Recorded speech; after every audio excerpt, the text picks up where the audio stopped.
हफीज़ रशीद, आप देख रहे हैं भारत न्यूज़ 247। लगातार दिखा रहा हूं और जानने की यही कोशिश कर रहा हूं कि आज 2 अगस्त है और आज इस प्रोटेस्ट यानी कि जो कि हो रहा है कटकड़ुमा के पास दिल्ली सरकार के एक दफ्तर पर, यानी कि जिसका नाम है स्वास्थ्य निदेशालय दिल्ली सरकार। और यहाँ पर 585 की तादाद में जो सफाई कर्मी हैं वो और नर्सिंग से जुड़े लोग हैं, या यूँ कहा जाए कि वो 5 क्लास की जो सर्विस होती है वो लोग हैं जिनकी ज़रूरत सबसे ज़्यादा डॉक्टरों को, डिस्पेंसरियों को होती है और समाज को भी होती है।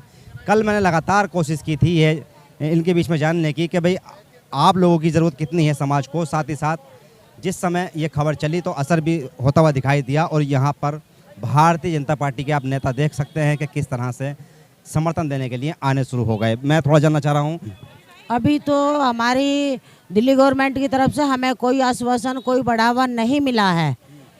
जो हमारे बहन वो भाई धरना दे रहे हैं हम ही लोग हैं, और जो हमारी यूनियन के लोग हैं वही लोग हैं। हमारे अपने डिपार्टमेंट की तरफ से हमें कोई आश्वासन नहीं मिला है, न ही कोई किसी ने बात की है। हमारा कोई कुछ नहीं गया, ना कोई बात हमारी सुनी है। हम कल से यहाँ पड़े हैं, कोई नहीं। और हमारा गेट और बंद कर लिया, हमें यहाँ शौचालय तक भी नहीं जाने दे रहे हैं, टॉयलेट में भी नहीं जाने दे रहे। इन्होंने गेट बंद कर लिया, हमें बिल्कुल मना कर रहे हैं। और एक बहन हमारी यहीं धरने पे बैठी थी, वो अंदर गई थी, शौचालय के लिए गई थी। हमें नहीं पता कि वो खुद गिरी थी या इन्होंने DHS वालों ने उसको गिराया था। वो हमें बेहोश मिली थी अंदर और हमें जाने नहीं थी। आप बता रही हैं कि एक महिला बेहोश हो गई, वो बेहोश आप ये इल्ज़ाम लगा रही हैं जो अंदर लोग स्टाफ रहता है कि उन्होंने गिराई है, ऐसा कैसे? हमें नहीं पता कि उन्होंने गिराई है या खुद गिरी है। हमने पोजीशन कैसी है उनकी? बाद में देख आप, वो बेहोश थी। अरे यार रुको तो सही, बताइए। वो बेहोश है। हम उन्हें हॉस्पिटल में ले गए हैं, पुलिस की गाड़ी में घेर के। वहाँ उनके अब ग्लूकोज चल रही है। हाँ, और उनके परिवार को खबर हो चुकी है? उनके परिवार को कुछ लोगों हम लोगों ने किसी में से फ़ोन कर दिया है उसके परिवार को, मगर अभी कोई परिवार उसका आया नहीं है। वैसे वो हॉस्पिटल में, हम उसी के पास थे अभी थोड़ी देर कितनी उम्र होगी उनकी? उनकी उम्र 40 के करीब तो है। हाँ, 40 के आसपास की तो है। और ये जानना चाह रहा था जैसे कि DG को आप लोग यानी कि बताने के लिए बैठे हुए हैं यहाँ पर कि भाई आपको पक्का किया जाए, सैलरी दी जाए। DG से कोई बात हुई? सर DG से कोई बात नहीं हुई है हमारी। अब से पहले, धरने से बैठने से पहले हम कई बार DG मैडम के पास आए हैं, एप्लीकेशन ले के भी आए हैं, वैसे भी मिलने आए हैं। फिर भी DG मैडम हमसे नहीं मिली है। कह दी कि एक ही आदमी आएगा, 2 ही आदमी आएंगे हमसे मिलने के लिए। हम सब लोग फिर भी 1-2 आदमी मिलकर चले गए। वो हमें यही आश्वासन देती रही कि आप काम करो सैलरी मिल जाएगी, आप काम करो सैलरी मिल जाएगी। कहाँ से सैलरी मिल जाएगी? ये 14 तारीख का सुनने में आ रहा है कि 14 तारीख को रिटायर हो जाएंगी। तो वो हमेशा यही बोलती कि काम करो सैलरी मिल जाएगी। जैसे बोलती थी हम लोग चले जाते थे काम पे, छुट्टी भी नहीं करते थे क्योंकि ऊपर से एल्कोहल की वो आ रही है चेकिंग। काम करो, दवा दवा के रगड़ रगड़ के फर्श करो, रगड़ रगड़ के ये करो, सारे पंखे साफ करो, ये काम करो, वो काम करो। हमसे सब काम कराए जा रहे थे कि चेकिंग है, सब आ रहे चेकिंग पे। कोई किसी को कोई मतलब नहीं कि हमारी तनख्वाह नहीं आ रही, क्या नहीं आ रहे। डॉक्टर भी यही बोल रहे काम करो, ऊपर से दबाव है काम का। हमने खूब अच्छी तरह सफाई करी है, हम नंबर 1 भी आए काम में, फर्स्ट। हमारी डिस्पेंसरी नंबर 1 आ रही है कड़कड़डूमा।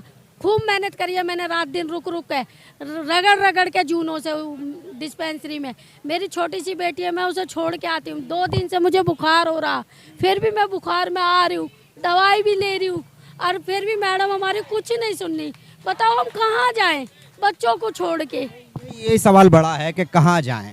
और साथ ही साथ आज 2 अगस्त है और 13-14 दिन के बाद में भारत के प्राचीन यानी कि लाल किले से प्रधानमंत्री भाषण देंगे और राष्ट्रीय ध्वज फहराकर ये पूरे भारत को बताने की कोशिश करेंगे कि सब कुछ चंगा सी।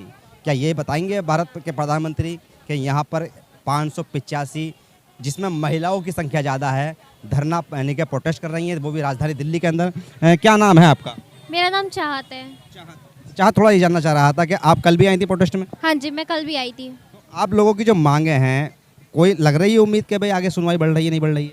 अभी तक तो कोई फिलहाल लग नहीं रही है, लेकिन अभी देखिए, अभी हम लोग यहाँ पे इतने धूप में, इतने मतलब परेशानी से यहाँ बैठे हुए हैं। कितनी परेशानी हो रही बैठने में, बट फिर भी इन लोग को उतना मतलब ध्यान नहीं कि हम लोग कैसे बैठे, कहाँ से आ रहे हैं, कैसा माहौल। वॉशरूम की शिकायत ज़्यादा आ रही है कि भाई आप लोगों के पास में कोई ऐसी सुविधा नहीं है यहाँ पर बैठने पर कि आप लोग वॉशरूम जा सकें।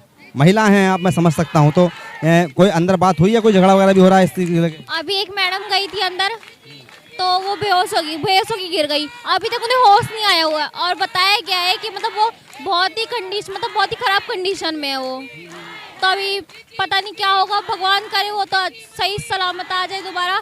अगर किसी को कुछ भी हुआ ना, तो फिर सीधा मैडम के पास जाएगा ये शिकायत, सीधा मैडम पे ही दर्ज होगा केस में।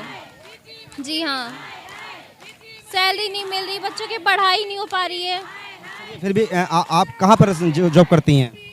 जी समाल का डिस्पेंसरी। कितने दिन से कर रहे हैं? जी मैं तो अपनी मम्मी के साथ आई हूँ। हाँ जी।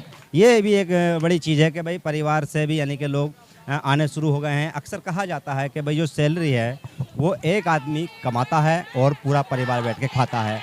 ये देखने को मुझे यहाँ पर मिला है कि अब कुछ महिलाएं अपने बच्चों को लेकर यहाँ चली आई हैं और पतियों को भी यहाँ पे यानी कि बुलाया जा रहा है और कहा जा रहा है कि हम पूरे परिवार के साथ बैठेंगे और इस प्रोटेस्ट को कहीं से कहीं तक भी ख़त्म नहीं होने देंगे। और इन लोगों की जो मांग है वो यही है कि इनको पक्का किया जाए और इनकी जो रुकी सैलरी है वो इनको दी जाए, तुरंत दी जाए। और सैलरी है कितनी, मैं इस पर कल भी बोल रहा था कि सैलरी सिर्फ 15,000 रुपया है और वो भी काट पीट के इनको 10 मिलते हैं, 12 मिलते हैं, बड़ा कम यानी कि पैसा। 10-12 हज़ार रुपये में कैसे कोई गुजारा करता होगा, ये तो वो बताए जो अधिकारी ऐसी कमरों में बैठकर 2 लाख 3 लाख रुपए की सैलरी लेता है और अपने बच्चों को अच्छे कन्वेंट स्कूलों के अंदर पढ़वाता है।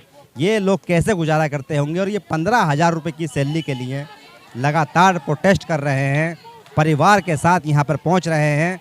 और गोदी मीडिया का अब ये विरोध भी करना शुरू कर दिया है इन लोगों ने।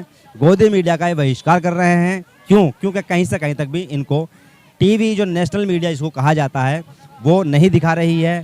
प्रिंट मीडिया जो नेशनल प्रिंट मीडिया है वो इनको नहीं छाप रही है। आते हैं रिपोर्टर और लेके चले जाते हैं, मालिक का कोई आदेश होता होगा और इनका कुछ नहीं दिखाया जा रहा है। तो यही इन लोगों का एक विरोध करने का नतीजा भी है कि भाई विरोध कर इसलिए रहे हैं कि इनको कहीं ना कहीं गोदी मीडिया या नेशनल मीडिया जिसको कहा जाता है उससे इनकी भावनाएं आहत हो रही हैं। और वहाँ पर हिंदू मुस्लिम का जो राग अलापा जा रहा है, मेवात का राग अलापा जा रहा है, सारे राग अलापे जा रहे हैं, पर इन पैसे लेने वालों की या मजदूर या जो नौकरी करना चाह रहा है उसकी कोई बात नहीं सुनने को राजी हो रहा है। मैं एम नफीस रशीद, आप देख रहे थे भारत न्यूज़ 247।